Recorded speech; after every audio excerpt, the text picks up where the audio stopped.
Muy bien, si me acompañan, vamos a leer. Estamos en Juan 1 y vamos a empezar a leer desde el versículo 43. ¿Sí? Dice el versículo 43: Al día siguiente, Jesús se propuso salir para Galilea y encontró a Felipe y le dijo: sígueme. Felipe era de Betsaida, de la ciudad de Andrés y Pedro. Felipe encontró a Natanael y le dijo: hemos hallado a aquel de quien escribió Moisés en la ley y también los profetas, a Jesús de Nazaret, el hijo de José. Y Natanael le dijo: ¿puede algo bueno salir de Nazaret? Ven y ve, le dijo Felipe. Jesús vio venir a Natanael y dijo de él: ahí tienen a un verdadero israelita en quien no hay engaño. Natanael le preguntó: ¿cómo es que me conoces? Jesús le respondió: antes de que Felipe te llamara, cuando estabas debajo de la higuera, te vi. Rabí, tú eres el Hijo de Dios, tú eres el Rey de Israel, respondió Natanael. Jesús contestó: porque te dije que te vi debajo de la higuera, ¿crees? Cosas mayores que estas verás. También le dijo: en verdad les digo que verán el cielo abierto y a los ángeles de Dios subiendo y bajando sobre el Hijo del Hombre. Entonces vamos a estar trabajando sobre esta porción. Nos encontramos, si te diste cuenta, en el día número 4. Este es el cuarto día, ¿ok? ¿Se acuerdan que dijimos que Juan presenta 7 días? Sí, al día siguiente, al día siguiente, al día siguiente, 4 días, y luego dice al tercer día, que serían el día séptimo, y es donde vamos a ver el milagro del agua en vino, ¿sí? Algo que es importante que recordemos, y que no sé si lo hemos mencionado, es que estos días no son cronológicos, es decir, Juan no está diciendo que literalmente fue al día siguiente, sino que está utilizando un recurso literario, ¿sí? Está ordenando los sucesos para presentarnos una idea, ¿sí? ¿Cuál es la idea que presenta aquí Juan? La venida de Cristo, el mismo verbo que en el versículo 1 dice, en el principio del verbo, el mismo verbo que creó el mundo, ahora viene y lo que hace es que recrea, ¿sí? La venida de Jesús es recreación y por eso lo ordena en 7 días que representan esta recreación, ¿sí? No significa que esté inventando historias para llenar 7 días o reacomodando, simplemente está usando este recurso al día siguiente y está marcando algo que quiere transmitirnos, ¿sí? Entonces, en los días anteriores hemos encontrado un patrón que se va a repetir en este, ¿sí? No sé si te has dado cuenta, si diste tu observación de todo Juan 1, hay 3 palabras que se repiten constantemente después del prólogo y es ver, encontrar y conocer, ¿sí? Estas 3 palabras son las palabras claves en esta sección, ¿sí? En estos primeros 4 días. Entonces, lo primero que tú y yo vemos en el pasaje es que estamos cambiando de lugar, ¿sí? Si te acuerdas, estábamos en Betsaida con Juan el Bautista y luego aquí nos dice el evangelista que se mueve a Galilea, ¿sí? En el lenguaje original, en el griego, decidió ir a Galilea, no tiene un sujeto específico, o sea, literalmente dice, él decidió ir a Galilea, no dice si Jesús, no dice si, no, simplemente dice, él decidió ir a Galilea, y por lo tanto se puede referir a Jesús o a Andrés, ¿sí? Que está mencionado arriba, no sé si recuerdas. Entonces, lo más probable, si tú sigues la secuencia de pensamiento del Evangelio de Juan, es que en realidad se refiere a Andrés, ¿sí? No a Jesús, ¿sí? ¿Y por qué? Porque eso explica primero una cosa. Yo lo puse como pregunta en mis apuntes, no encontré una respuesta cuando lo puse hasta que estaba estudiando este pedacito. En el pasaje de arriba, no sé si te diste cuenta que dice que Andrés encontró primero a Simón, ¿sí? No sé si lo notaste, si no, regrésate. Y yo puse en mis apuntes, primero que qué.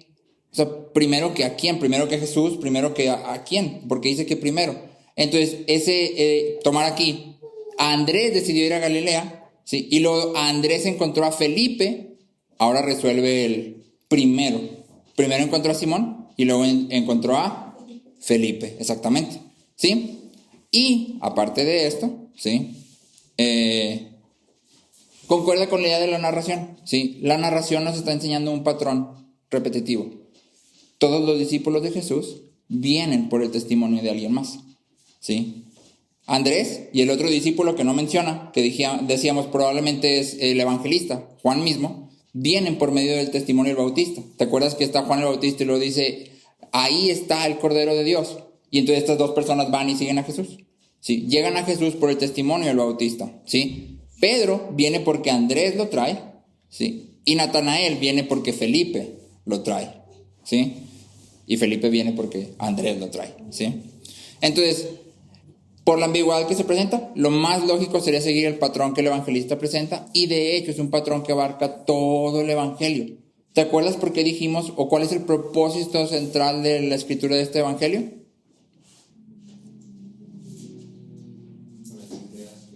Exactamente, sí. Además hizo Jesús muchas otras cosas que no están registradas, pero estas han escrito para que ustedes crean que Jesús es el Hijo de Dios. Es decir, la intención de Juan, el evangelista, es: este es mi testimonio, ¿sí? Y te lo estoy dando para que creas, para que a través de él vengas a Jesús, ¿sí? Entonces, es la idea de todo el evangelio y tendría sentido que estuviera también plasmada aquí en medio de todo esto, ¿sí? Entonces nosotros leeríamos esto así: al día siguiente, Andrés encontró a Felipe y Jesús le dijo: sígueme. Sí, ahora te quiero explicar, no estoy metiendo palabras al azar, de hecho el original así está. Él decidió ir a Galilea, encontró a Felipe y Jesús, ese Jesús aparece en el original, ¿sí? Aunque en algunas de nuestras traducciones no, aparece ahí, ¿sí? Porque no se menciona al principio, se menciona acá, ¿sí?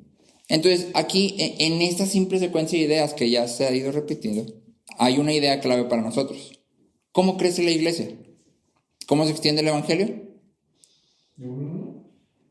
A través de la vida de los discípulos, ¿sí? Es decir, el discípulo trae otros discípulos, ¿sí? Esto es lo que se ha llamado el principio fundamental de la expansión, ¿sí? De la expansión genuina del cristianismo. Los seguidores de Jesús testifican a otros que a su vez se convierten en testigos y luego repiten el proceso, ¿sí? Un pastor dice: una antorcha encendida sirve para encender otra antorcha, ¿sí? Entonces, ¿cómo crece la iglesia? A través de las personas que ya son parte de la iglesia y van y traen a otros. Esa es la forma en que la iglesia crece, en que el evangelio se expande. O como le dice Hechos, no sé si has notado, la palabra de Dios se extendía. Sí, cuando dice la palabra de Dios se extendía, se refiere a que la iglesia estaba creciendo, ¿sí? Y funciona a través de la vida de aquellos que ya están en la iglesia, ¿sí? Inmediatamente después de la venida de Felipe, ¿sí?, el evangelista nos cuenta cómo Felipe encuentra a Natanael, ¿sí?, y le comparte el mensaje. Entonces Felipe llega y le dice: hemos hallado a aquel de quien escribió Moisés en la ley y también los profetas, ¿sí? Hemos encontrado a Jesús de Nazaret, el hijo de José. Si te fijas, Felipe no hace referencia a ningún pasaje específico, simplemente dice: Moisés escribió en la ley y los profetas también escribieron, ¿sí?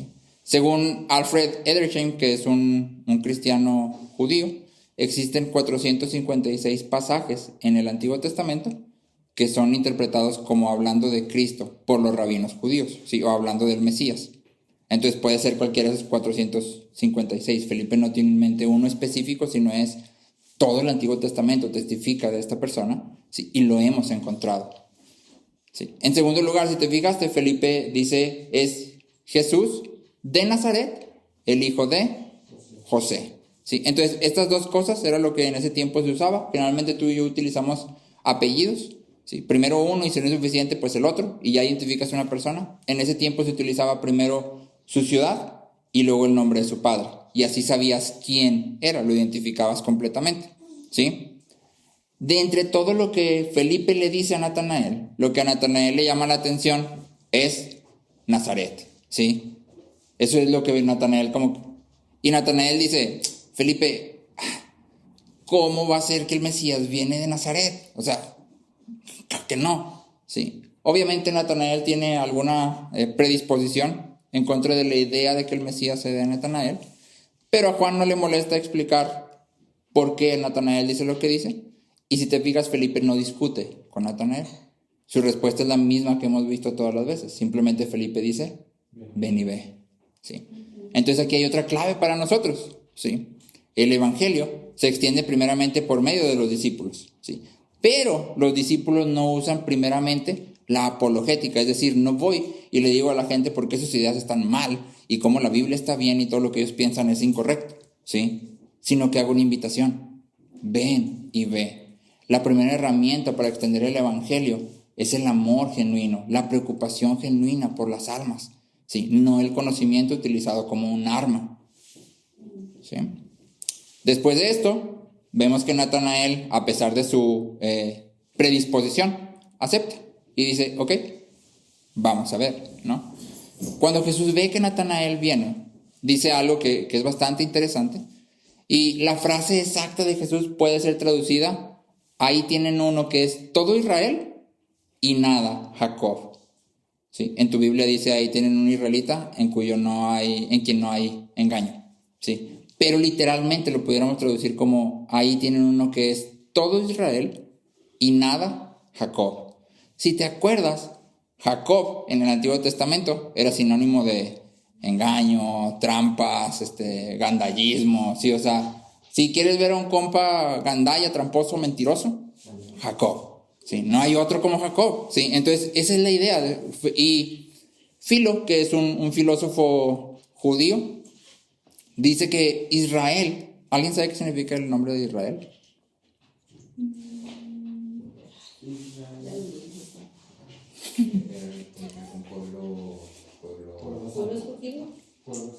Nuestras Biblias agregan una nota y en la mayoría de las Biblias Israel quiere decir el que pelea con Dios, ¿sí? Pero Filo, que es otra vez un filósofo judío, nos explica que Israel es un nombre compuesto. ¿Te acuerdas que hace algunas semanas, no, unos días, veíamos que Jesús es un nombre compuesto? Jesús estaba armado por dos palabras, que es Jehová salva, y esos dos se juntan y hacen Jesús. Israel hace lo mismo, pero Israel es toda una frase y literalmente significa el que ve a Dios. ¿Sí? Eso es lo que literalmente Israel significa, el que ve a Dios. Entonces, según lo que Jesús dice, Natanael es más digno de llamarse Israel, es más digno de llamarse el que ve a Dios que Jacob mismo. ¿Sí? Y pues Natanael, ahí humildemente, porque alcanza a escuchar lo que Jesús dice, contesta, sí, cierto, pero ¿cómo me conoces? ¿Cómo sabes? ¿Sí? Entonces la respuesta de Jesús es suficiente para que Natanael lo reconozca. Si te fijas, usa 3 títulos. Le dice, Rabí, tú eres el Hijo de Dios, tú eres el Rey de Israel. ¿Sí? La respuesta de Jesús es simplemente, cuando estabas bajo el árbol de higuera, te vi. ¿Sí? Antes de que Felipe te hablara, estabas debajo del árbol de higuera y yo te vi. Entonces, eso ha llevado a mucha gente dentro de la iglesia y a lo largo de todos los años a especular sobre lo que el árbol puede significar, sobre lo que Natanael estaba haciendo debajo del árbol. O sea, porque simplemente que le hubiera dicho, te vi cuando estabas ahí, es suficiente para que Natanael diga, sí eres. O sea, eres de Nazaret, pero sí eres. ¿Sí? Pero, si seguimos el flujo de pensamiento del evangelista, el evangelista no explica lo que Natanael estaba haciendo. No le interesa lo que Natanael estaba haciendo. ¿Sí? Lo que le interesa es el conocimiento sobrenatural de Jesús. Más adelante, en el capítulo 2, Juan nos vuelve a decir, Jesús no tenía necesidad de que nadie le diera testimonio del hombre, porque él conocía lo que había en el interior del hombre. ¿Sí? Solo hay una persona que puede conocer lo que hay en el interior de todos los hombres. ¿Quién? Dios. Entonces, el hecho de que Jesús tuviera este conocimiento que no podía ser obtenido por ninguna persona, para Natanael fue suficiente decir, es Dios. ¿Sí? Nadie pudo haber sabido que yo estaba ahí antes de que Felipe me llamara, ¿sí? Ni lo que estaba haciendo. Entonces, el énfasis del evangelista no está en lo que Natanael estuviera haciendo ahí, ni está en lo que pudiéramos sacar del árbol, qué significa, qué representa o qué simboliza, sino en el conocimiento sobrenatural de Jesús. ¿Sí? Natanael, con este milagro, toma un paso de fe. Pero el fundamento de creer en Jesús o creer en Dios por un milagro es un fundamento inseguro. Se puede caer. Es mejor que nada, pero fácilmente se derriba. ¿Sí? Entonces ahora Jesús voltea hacia todos y si te fijas cambia a plural, les dice en verdad les digo, o sea, les habla a todos los que estaban con él, ¿sí? Y les dice que verán milagros mayores, pero que sobre todo van a ver la grandeza del Hijo del Hombre e introduce este título. Si has ido recopilando los títulos de Jesús a lo largo del capítulo 1 de Juan, ya han sido bastantes. Verbo, luz, vida, Cordero de Dios, Hijo de Dios, ¿sí? Jesús es uno, el Mesías, ¿sí? Ahorita tenemos el Hijo del Hombre, el Rey de Israel, o sea, ya han sido bastantes. Pero si te fijas, aquí hay algo muy interesante. Jesús se llama a él mismo el Hijo del Hombre. Nadie lo llama así, él se lo pone, ¿sí? Entonces, hay dos cosas aquí importantes.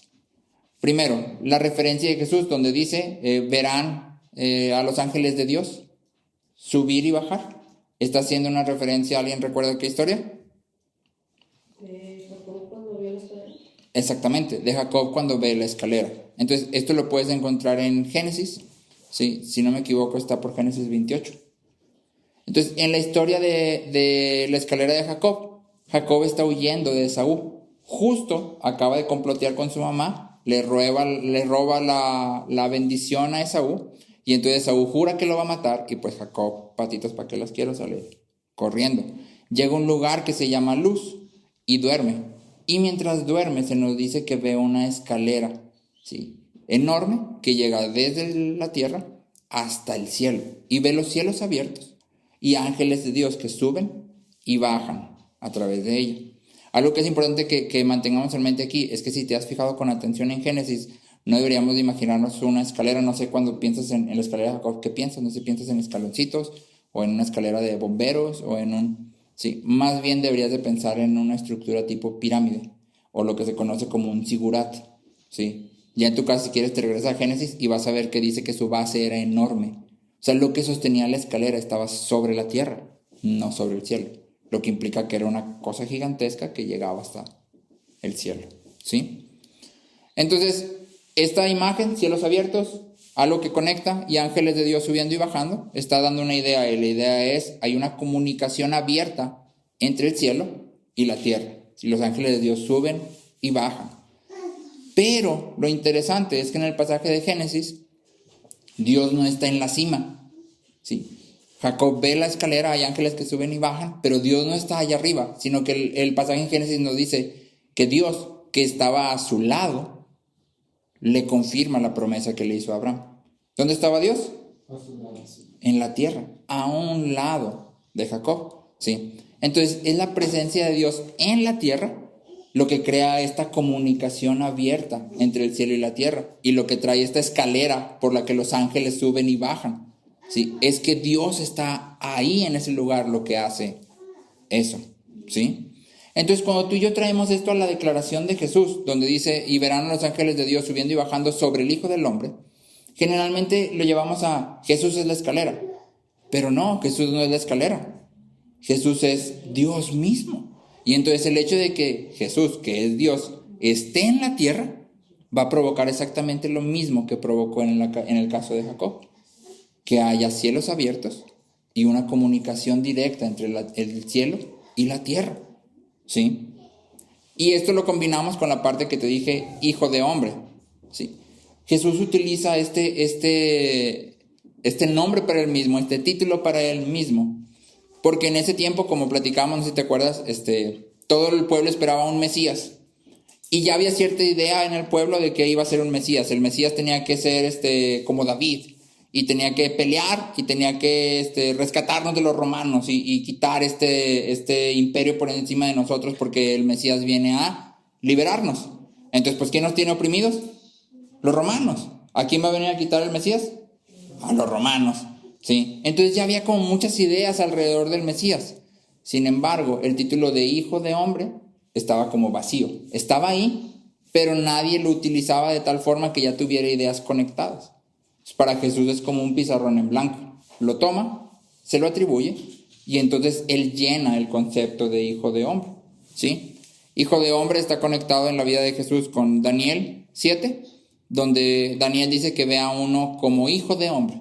Y en la profecía de Daniel, esta persona que parece un hijo de hombre, en realidad hace cosas que solo puede hacer alguien divino, ¿sí? Y está conectado con Isaías 42, donde se habla del siervo sufriente, ¿sí? No sé si recuerdas. Entonces Jesús lo usa para sí mismo, siempre denotando su humanidad, vino hecho carne, pero sobre todo su muerte en la cruz, ¿sí? Cuando Jesús habla de sí mismo como hijo de hombre, ¿sí?, está hablando, estoy hecho carne y vengo como el mediador que es hombre y divino y que viene a sufrir para mostrar la gloria de Dios. Si te acuerdas arriba, decíamos que en la cruz vemos la máxima expresión de gloria de Dios, porque en la cruz vemos todo su juicio y al mismo tiempo toda su gracia. O sea, esas dos cosas se conectan ahí, ¿sí? Al mismo tiempo, en la misma persona, en la persona de Jesús. ¿Sí? Entonces, cuando Jesús habla de él como el Hijo del Hombre, está apuntando hacia su crucifixión, hacia su obra de reconciliación. ¿Sí? Entonces, básicamente, estas son como las partes más complejas tal vez del pasaje, pero me gustaría que nos enfocáramos en un patrón que ha aparecido, ¿sí? En todos estos días, y que volvamos a lo que antes te mencioné, se llamaba el principio de expansión. ¿Te acuerdas qué es el principio de expansión? ¿Alguien recuerda que dijimos que era el principio de expansión?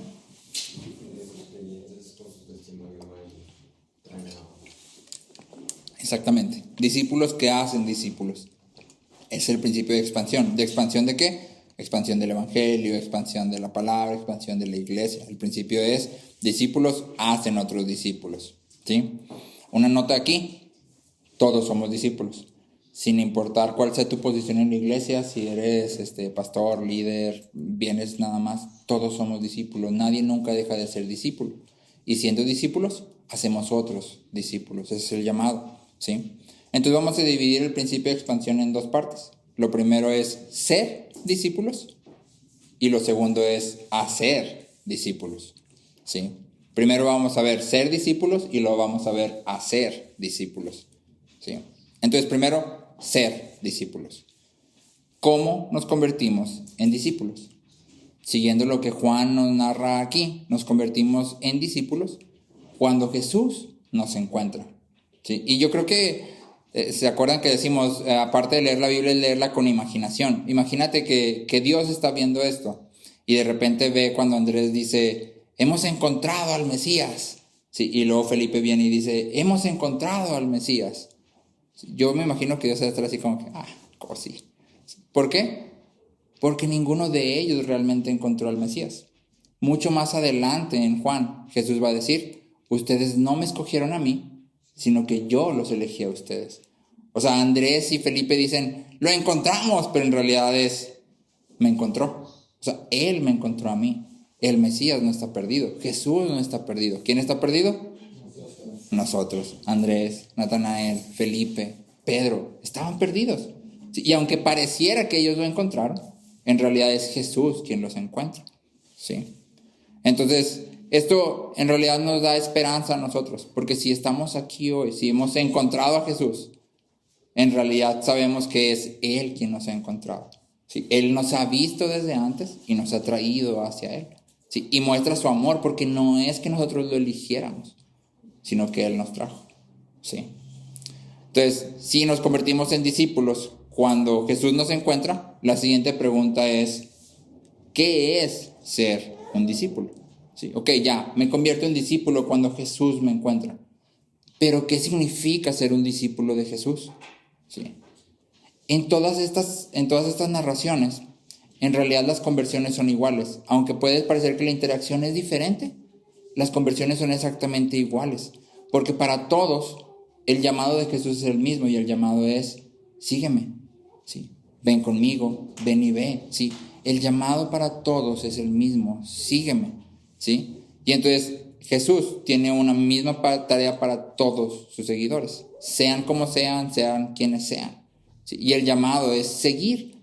Y el verbo que se usa aquí en la Biblia para seguir significa literalmente continúa siguiéndome. O sea, no empieza a seguirme, sino vive siguiéndome, ¿sí?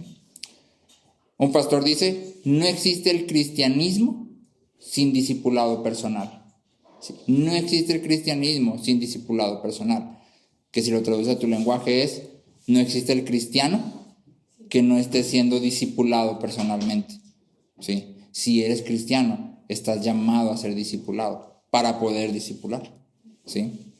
Entonces, ser cristiano es fundamentalmente seguir a Cristo. Ser un discípulo es fundamentalmente seguir a Cristo. Si no estamos siguiendo a Cristo, no deberíamos considerarnos cristianos. Aunque sepamos de la Biblia, aunque sepamos de doctrina, aunque sepamos, si no estamos siguiendo a Cristo, no deberíamos considerarnos cristianos, ¿sí? Todos los hombres se convirtieron en cristianos de la misma forma, siguiendo a Jesús, ¿sí? Si te fijaste, llaman a Jesús varias veces rabí, que significa maestro.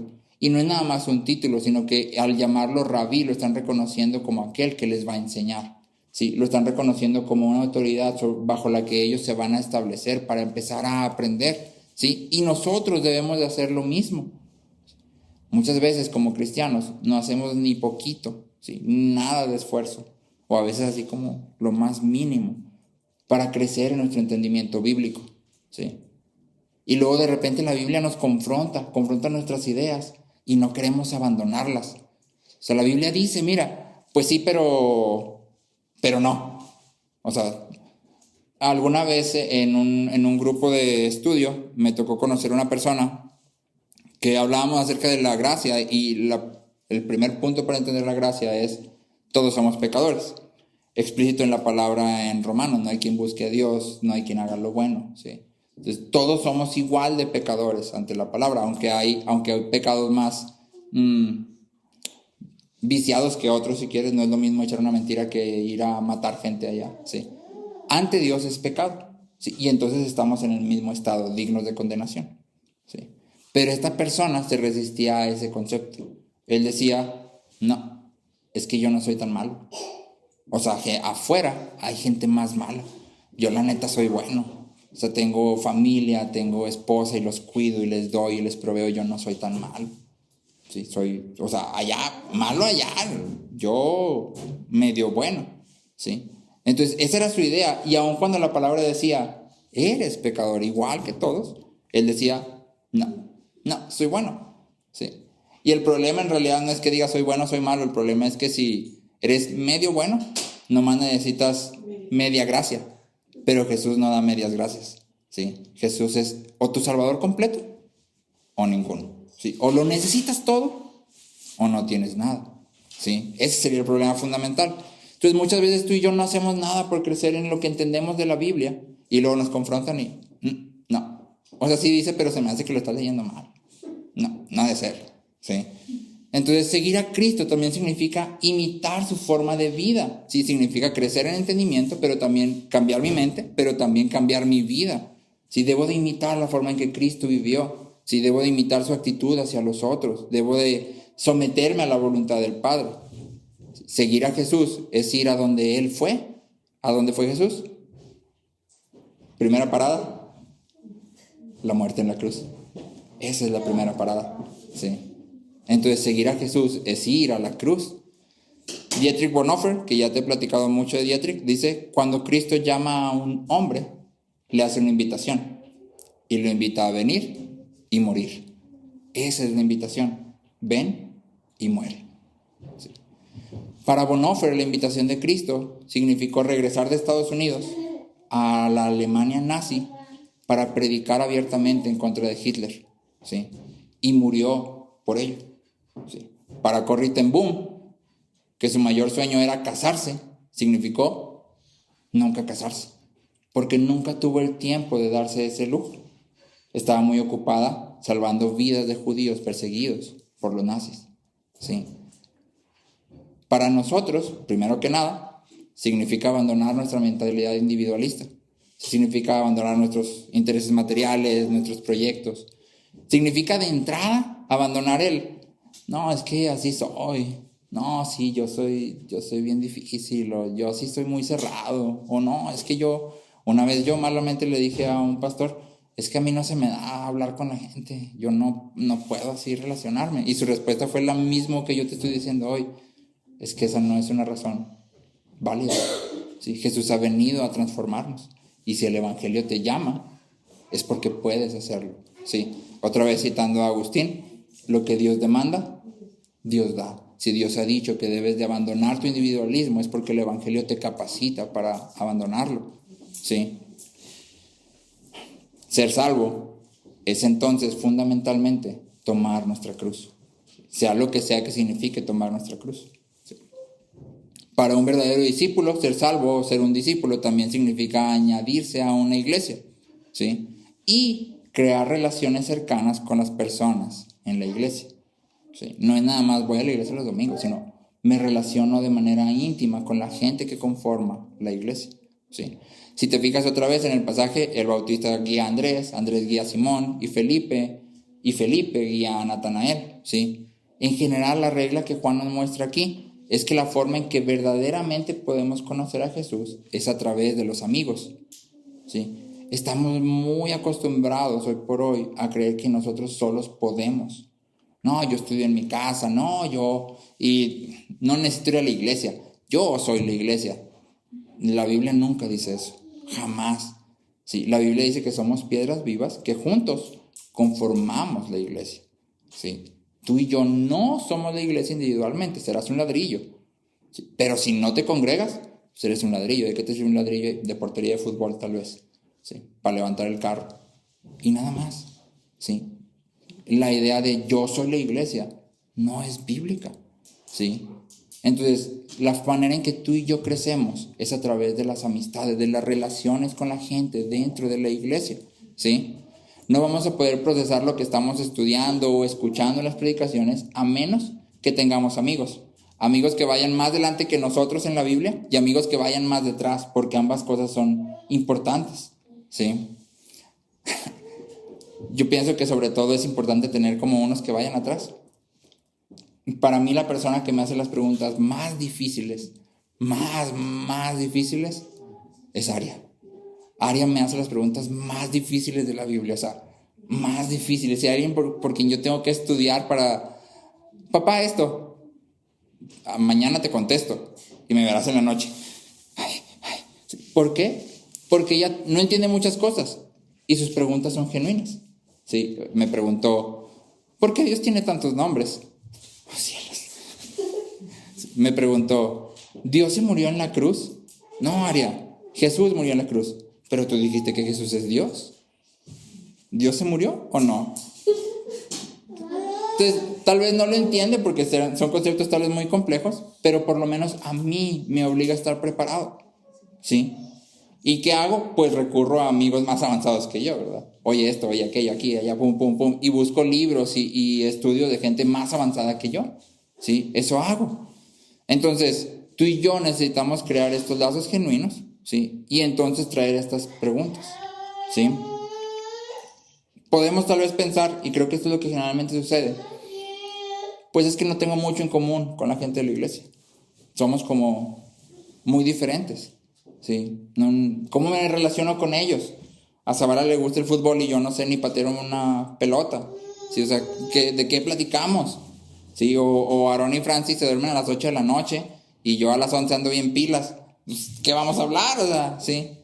Pero, sí, en realidad hay un versículo que lo explica y me gustaría que fuéramos. Hay varios, ¿verdad? Pero este me gusta mucho. No sé si te acuerdas de Mateo. ¿Se acuerdan de Mateo el apóstol? Sí. ¿Alguien se acuerda? También el evangelista. ¿Alguien se acuerda cuál era el oficio de Mateo antes de venir a Cristo? Exactamente. Mateo era recaudador de impuestos. Básicamente, las personas que recolectaban impuestos para este tiempo eran despreciados por todos los judíos. Sí, porque los judíos consideraban que estaban trabajando para el enemigo. Los impuestos los recolectaban ¿para quién? Para los romanos. Sí, aquellos que se suponía que el Mesías iba a venir a darles cuello. Sí. Entonces los judíos decían, no puede ser, o sea, los recolectores de impuestos eran la escoria, ¿sí? Los del SAT de Roma eran, sí, lo peor, ¿sí? Pero no había nadie que despreciara más a los del SAT que los celotes, ¿sí? Celotes con Z. Entonces, los celotes eran un grupo nacional radical, ¿sí? De hecho, era el grupo más violento del judaísmo. Eran mucho más fanáticos o celosos que los fariseos y que los saduceos, por mucho. De hecho, dentro de los celotes había un grupo que literalmente se llamaba sicari. Bueno, se llamaba sicari. O sea, tenían sus propios sicarios. Y estos sicarios lo que hacían era que atacaban convoys romanos o a los del SAT y les daban cuello. De hecho, sicari viene de un arma que era una daga que se escondía en la manga y no se veía. Por eso les empezó a llamar sicario, porque iban caminando, tú estabas ahí haciendo tu chamba del SAT y de repente, y ya, marchaste, compa. Así es, ¿sí? Entonces, los celotes eran el grupo más violento y obviamente estos compas eran con todo, sí, iban con todo contra los recaudadores de impuestos, ¿sí? Pero ahora me gustaría que me acompañaras a Mateo 10, del versículo 2 al 4. Mateo 10, del versículo 2 al 4. Te lo voy a leer en la NTV. Dice básicamente lo mismo, pero esta me pareció más ordenada. Dice, los nombres de los 12 apóstoles son los siguientes. Primero, Simón, también llamado Pedro. Luego Andrés, el hermano de Pedro. Santiago, hijo de Zebedeo. Juan, el hermano de Santiago. Felipe, Bartolomé, Tomás. Mateo, el cobrador de impuestos, el del SAT. Santiago, hijo de Alfeo. Tadeo. Simón, el celote. Y Judas Iscariote, quien después lo traicionó. Entonces no sé si notaste eso, pero tenemos ahí a Mateo, a nuestro buen amigo Mateo, que era buen tipo, pues trabajaba en el SAT, tenía billetes porque trabajaba en el SAT.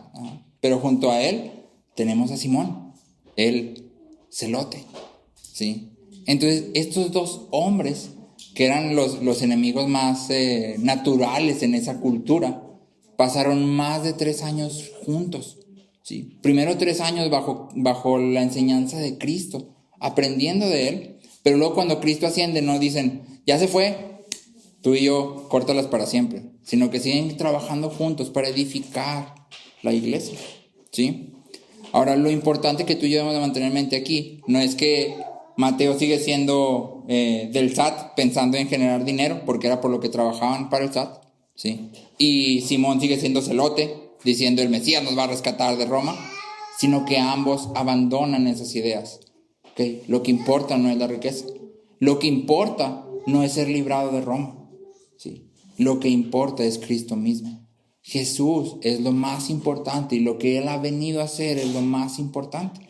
Y entonces cuando tienen eso en común, cuando tienen a Jesús en común, es suficiente para poder estar juntos y convivir y aprender y cuidarse, ¿sí? Entonces, si tú y yo estamos aquí y si realmente hemos sido discípulos de Jesús, significa que tenemos algo en común, a Jesús, ¿sí? Y Jesús es más grande que cualquier división que pueda haber entre nosotros. Eso debería ser suficiente en común para poder platicar todo el día, si es que todo el día estuviéramos juntos, ¿sí? Entonces esa sería la primera parte, y hablamos de ser discípulo. Básicamente dijimos ser discípulo significa tomar nuestra cruz, ¿sí? Significa cambiar nuestras ideas, significa esforzarnos por crecer en nuestro entendimiento bíblico, significa imitar la vida de Jesús, pero también significa añadirse a la iglesia y hacer amigos dentro de la iglesia, ¿sí? Hacer relaciones íntimas. Ahora vamos a la segunda parte, que es hacer discípulos. Es decir, ya soy un discípulo, ya todo esto es lo que mi vida hace. Ahora, ¿cómo hago discípulos? ¿Sí? Y entonces me gustaría concentrarme en una frase que sucede algunas veces aquí y que nos enseña la forma correcta de hacer discípulos, y la frase es ven y ve. Ven y ve. ¿Sí? Esta frase la vimos cuando Felipe encuentra a Natanael. ¿Sí? Y si te recuerdas, Natanael hace una pregunta y dice, ¿puede algo bueno salir de Nazaret? Sí. Generalmente interpretamos esto como que Natanael tenía algo contra Nazaret, o Nazaret era un pueblo ahí pues feo, no sé, hecho garras. Pero en realidad la pregunta de Natanael es bastante válida, de hecho es bastante buena. ¿Sí? No es una cuestión nada más de prejuicio. ¿Por qué? Miqueas capítulo 5, versículos del 2 al 4, dice, pero tú, Belén Éfrata, entre los pueblos de Judá, eres un pueblo pequeño, pero llegarás a ser muy importante. En ti nacerá un rey, de familia muy antigua, que gobernará sobre Judá. ¿Dónde iba a nacer el Mesías? En Belén. ¿De dónde se dice que Jesús era? De Nazaret. Entonces la pregunta de Natanael es válida.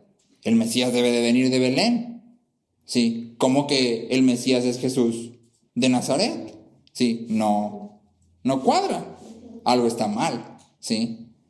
Obviamente Natanael no sabe que Jesús nace en Belén. Si recuerdas la historia, hacemos un repaso. Jesús nace en Belén, pero luego huye a Egipto para que no muera bajo el mandato de Herodes, y luego regresa y vive en Nazaret. Entonces se le conoce durante toda su vida como Jesús de Nazaret, ¿sí? Pero nació en Belén, ¿sí? Entonces, para Natanael y para Felipe esta pregunta es totalmente válida, ¿verdad? O sea, hey, no debe venir de Nazaret, debe de venir de Belén. Muchas veces tú y yo podemos encontrar a los Natanaeles modernos que no te preguntan, ¿pero qué no debe nacer de Belén? Pero sí te preguntan, ¿cómo puedes decir que Dios existe y que Dios es bueno si hay tanto sufrimiento? Si se murió mi mamá, si se murió mi papá, mi hijo, mi hermano. ¿Sí? ¿Cómo puedes decir que Dios es bueno y que es todopoderoso si voltea alrededor en el mundo y el mundo está hecho un caos? ¿Sí? Pues, totalmente. Y hay muerte, y hay sufrimiento, y hay hambre, y hay... ¿Cómo un Dios bueno puede existir? ¿Sí? O tal vez te pueden preguntar algo como, ¿cómo sabes que la Biblia realmente es la palabra de Dios? O sea, yo la he visto y tiene muchas contradicciones y no está bien traducida. Y ¿cómo sabes que es? ¿Qué tal que no es? ¿Sí? ¿Cómo sabes que la religión que profesas es la única verdadera? ¿Cómo puedes estar seguro? ¿Sí? Y hay pues un sinfín de preguntas buenas, válidas y difíciles de contestar. Y entonces la pregunta de Natanael nos enseña algo, y es, debemos prepararnos. Debemos prepararnos para contestar estas preguntas con la mayor diligencia que podamos.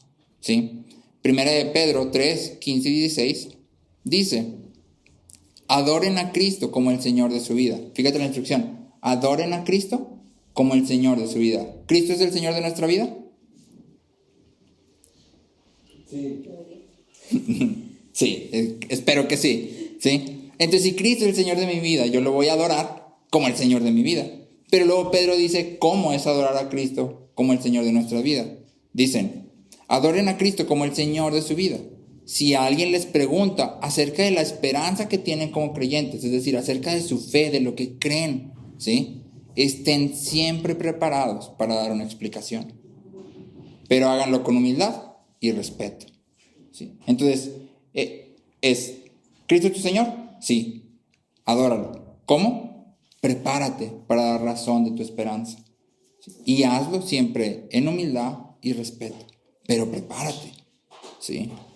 Entonces, la pregunta de Natanael nos enseña debemos estar preparados.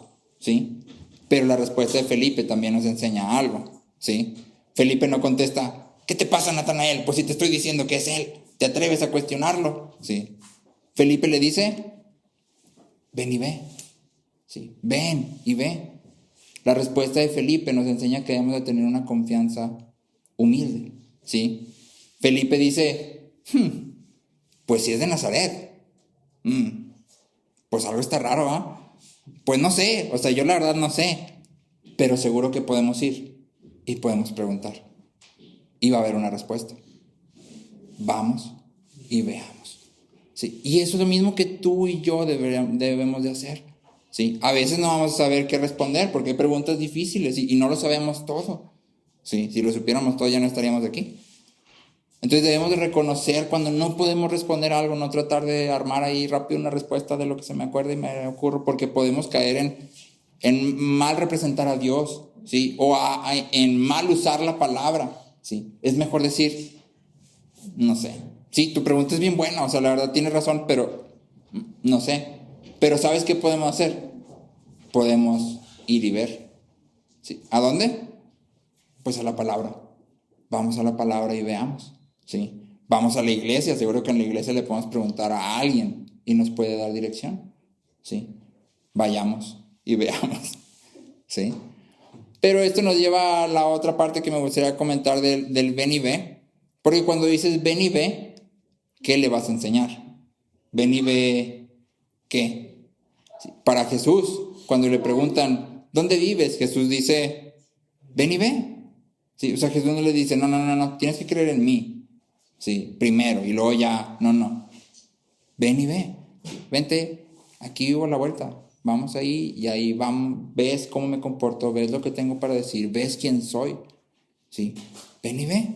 Sí. Pero tú y yo no podemos decir hoy, no, sí, ven, vamos, aquí vive Jesús, aquí 5 cuadras, ahorita llegamos y ahí platicamos por un rato. No podemos decir eso.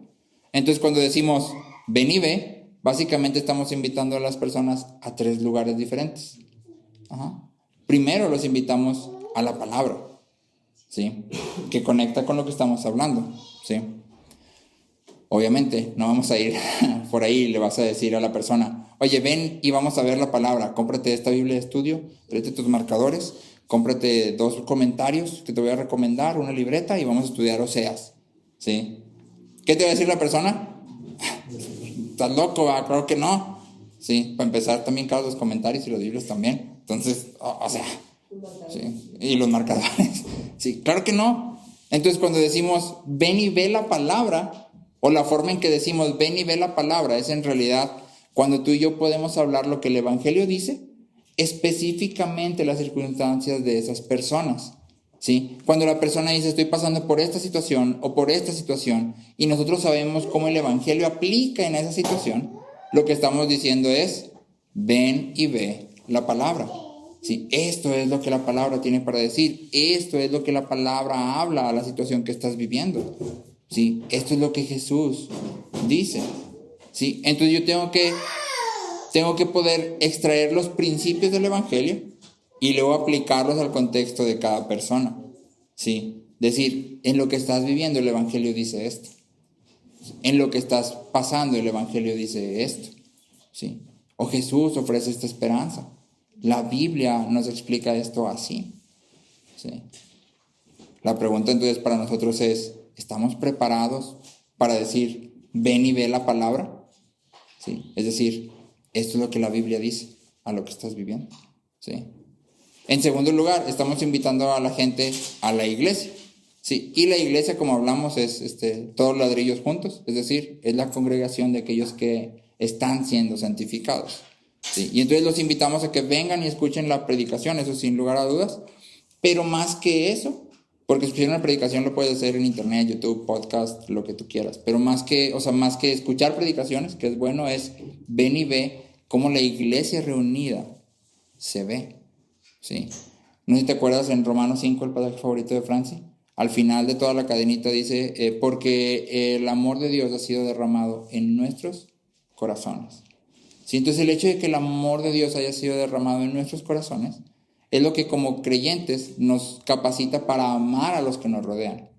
Entonces cuando la persona viene a la iglesia, lo que debería de ver es una iglesia que se aman unos a otros, una iglesia donde se cuidan unos a otros, donde se edifican unos a otros, ¿sí? Donde hay una relación genuina, no una iglesia donde vienes y lo saludas clásico, hermano, ¿cómo está? Dios le bendiga, sí, Dios, no, qué bueno, ¿cómo le dio la semana? No, bien usted, no, bien también, no, pues qué bueno, hermano, Dios le bendiga, ahí estamos, nos vemos y ya te fuiste.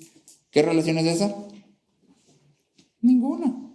Es cortesía y lo puedo hacer con todo el mundo, lo hago con el cajero de la Soriana, lo hago con el cerillito que me atiende, lo hago con... Si no hay ninguna diferencia. Entonces, la pregunta para aquí es, ¿qué clase de iglesia somos?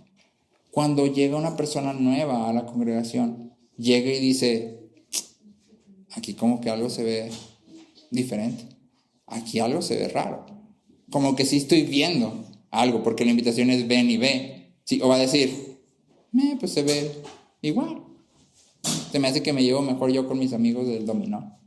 Me llevo mejor yo con mis compas de la escuela.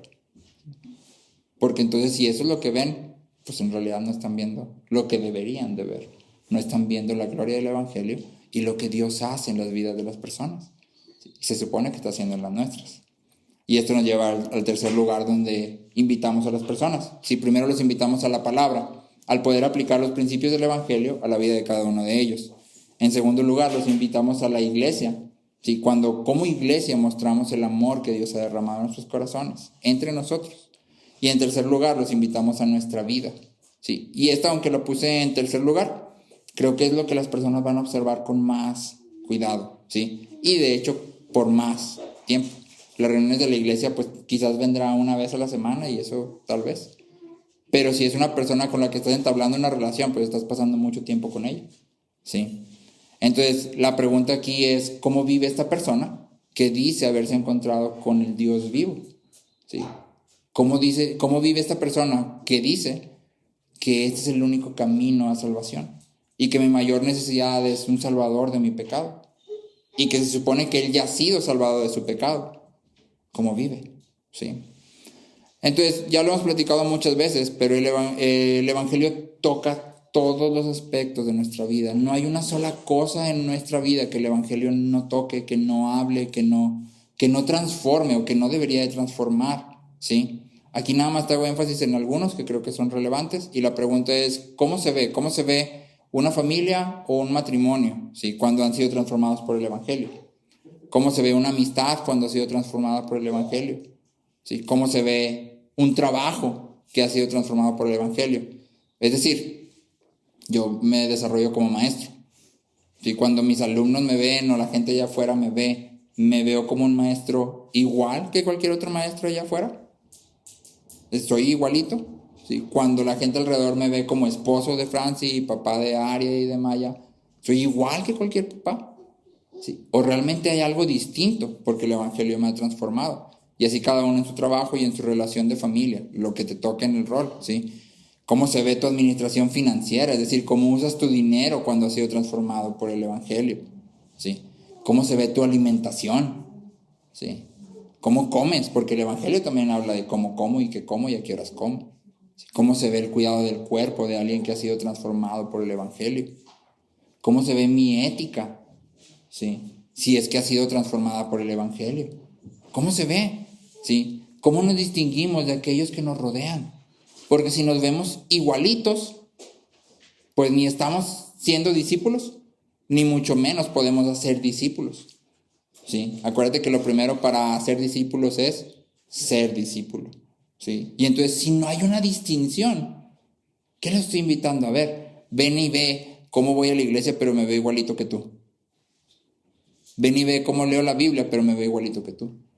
Ven y ve cómo Cristo me ha salvado del pecado y de la muerte y del juicio de Dios, pero me veo igualito que tú. Como que no es congruente, ¿no? Además de estas áreas que el Evangelio debería de transformar, en las que te hago énfasis, porque otra vez el Evangelio debería transformar absolutamente todo lo que somos y hacemos, todo. Me gustaría hablarte de lo que C.S. Lewis llama las 4 virtudes cardinales del cristianismo. ¿Sí? Las 4 virtudes cardinales del cristianismo. Han estado por mucho tiempo dentro de la iglesia. C.S. Lewis nada más toca estas 4, son 7 en realidad. Entonces son 4. La primera es prudencia. ¿Sí?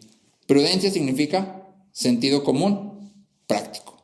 ¿Sí? Es decir, prudencia es tomarse el tiempo o la molestia de pensar qué estás haciendo y el resultado de lo que estás haciendo. ¿Sí? Antes de hacerlo, de hecho. Prudencia es, voy a decir esto, ¿qué va a pasar cuando lo diga? ¿Sí? Voy a decir esto, ¿va a glorificar a Cristo? Voy a decir esto, ¿va a edificar a la persona que lo está escuchando? Voy a hacer esto, ¿va a glorificar a Cristo? ¿O no voy a hacer esto?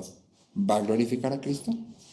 Sí. Prudencia es pensar en lo que voy a hacer y las consecuencias de eso que voy a hacer. Parafraseando así es Lewis, dice, Dios quiere el corazón de un niño, es decir, que creamos en él completamente, pero la cabeza de un adulto. ¿Sí? Si estás pensando en convertirte en un cristiano, te advierto que te estás embarcando en algo que va a pedir todo de ti. Cerebro y todo. Intelecto y todo. ¿Sí? El cristianismo va a pedir todo de ti. ¿Sí? De hecho, pide todo de nosotros. ¿Sí? Entonces es la primera, prudencia. En segundo lugar tenemos sobriedad, que no nada más es el alcohol. Si te recuerdas, hemos visto esta cualidad muchas veces en la Biblia, ¿sí? Sobrio. En general significa claridad de mente, ¿sí? Y aplica entonces a cualquier placer y a cualquier cosa que hagas, y la idea central es que debemos saber actuar y disfrutar de lo que nos gusta, pero con moderación, balanceado, ¿sí? Sobriedad es claridad de mente, ¿sí? Esto me gusta mucho, pero no me voy a ir ahora sí que como carrito en montaña, ¿sí? Me gusta, ok, pero tiene que haber un límite, ¿sí? Me encanta el pan, no significa que voy a comer pan a todas horas. Me encanta el pastel, no significa que voy a comer pastel a todas horas. Me encanta el café a todas horas, y cuando no tomo café me duele la cabeza porque soy bien adicto, pero café, ¿sí? ¿No? Me encantan las películas, Netflix todo el día. Tampoco, ¿sí? Está bien, o sea, no significa como cristiano nomás autoflagélate, se puede disfrutar, ¿sí? Pero todo en su debido momento, ¿sí? Con su debida moderación, ¿sí? también sobriedad significa que no voy a juzgar a aquellos que hacen lo que yo no, o no hacen lo que yo. Sí, es decir, no, yo no veo tele porque me quita tiempo y no tengo tiempo, nomás estoy estudiando la Biblia. Y luego viene alguien, no, ¿viste el otro día en Netflix? Y no voy a decir yo, no, pecador, o sea, andas viendo Netflix y, o sea, no, pues por eso no. No. Sí, sobriedad también significa, ok, esto es lo que yo siento que debo hacer, esto es lo que mi conciencia me dicta que debo de hacer y lo hago. No se lo voy a imponer a todo el mundo. ¿Sí? Cada uno está creciendo y Dios está trabajando con cada uno de nosotros.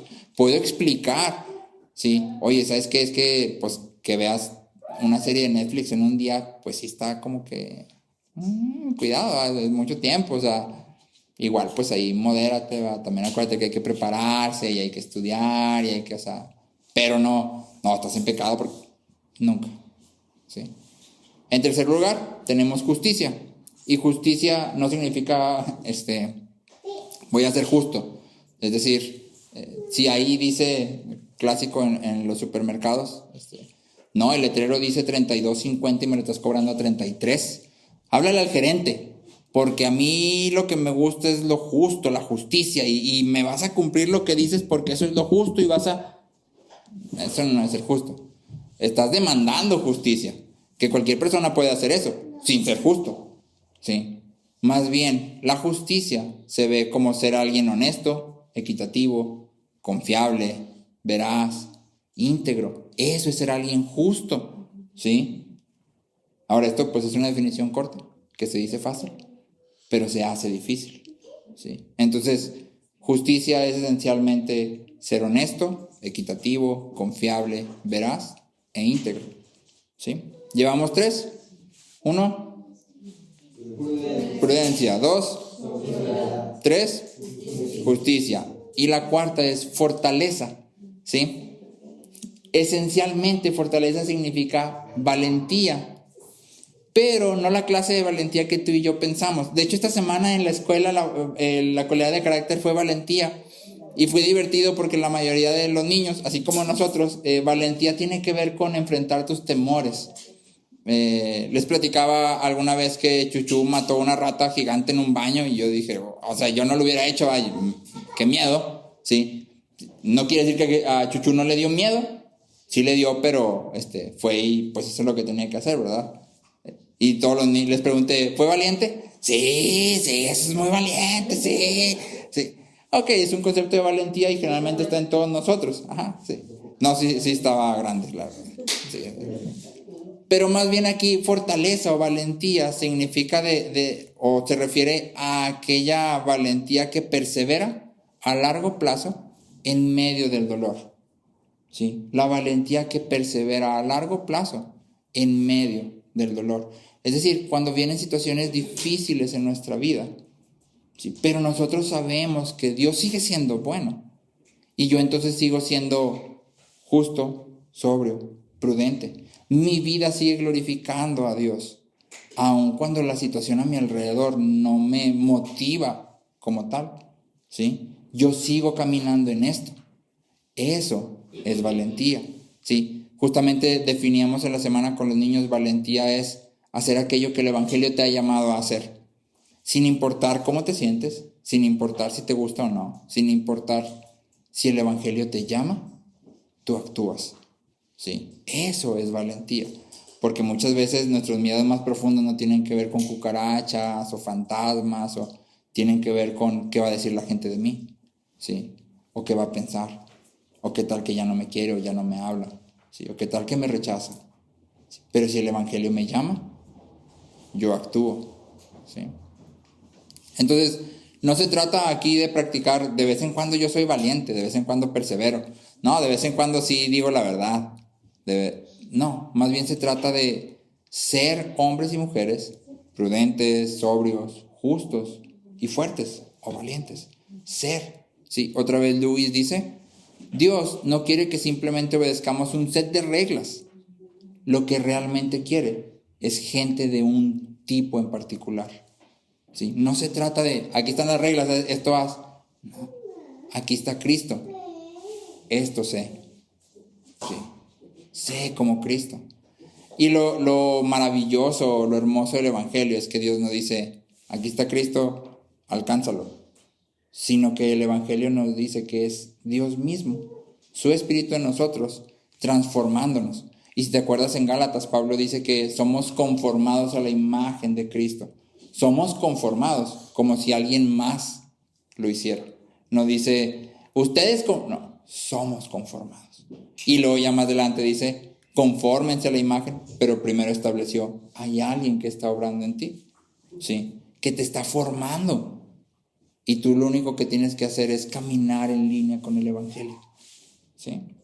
Te leo de nuevo Pedro, pero ahora segunda de Pedro. Me gustaría que me acompañaras allá, por favor. Segunda de Pedro, capítulo 1. Con este versículo me gustaría terminar. Segunda de Pedro, capítulo 1. Y vamos a leer del versículo 3 al versículo 8.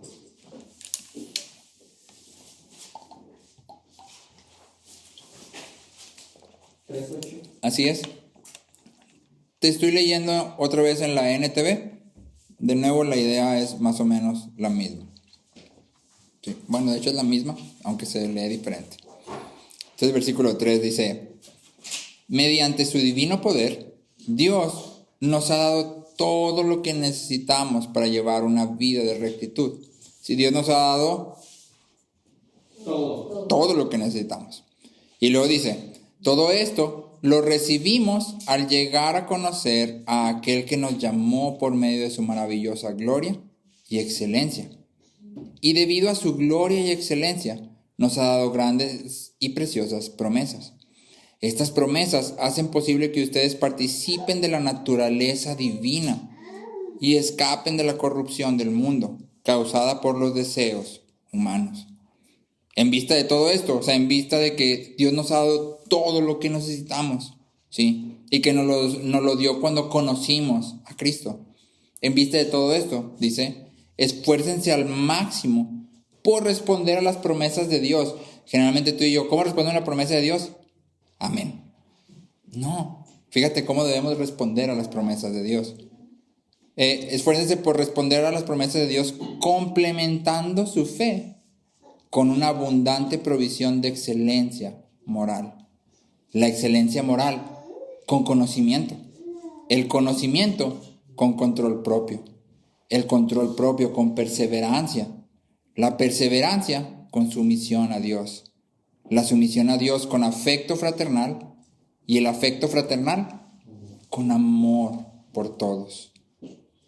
Cuanto más crezcan de esta manera, más productivos y útiles en el conocimiento de nuestro Señor Jesucristo. Sí, más productivos y útiles serán en el conocimiento. Entonces, ¿cómo debemos responder a las promesas? Respondemos complementando nuestra fe. Si te fijaste, excelencia moral, conocimiento, dominio propio, perseverancia, sumisión a Dios, afecto fraternal, que es afecto a la iglesia, y luego afecto para todos, amor para todos. ¿Sí? Esa es la manera correcta de responder a las promesas de Dios. Entonces, cuando hablamos de ser y hacer discípulos, dijimos que la forma correcta de hacer estas dos cosas es ven y ve. Esa es la invitación. Pero cuando invito, debo de estar preparado. ¿Sí? Y no te estoy diciendo, no invites a nadie hasta que estés preparado. No. Ya deberíamos estar preparados. Es lo que Pedro dice. ¿Sí? Él nos ha dado todo lo que necesitamos. Nuestra vida ya debería ser transformada, ¿sí? Entonces, no es, primero santifícate, llega al nivel 4 de santificación y no, ¿sí? Dios ya te ha llamado, Cristo nos ha librado del poder del pecado. Ya deberíamos ser discípulos y hacer discípulos.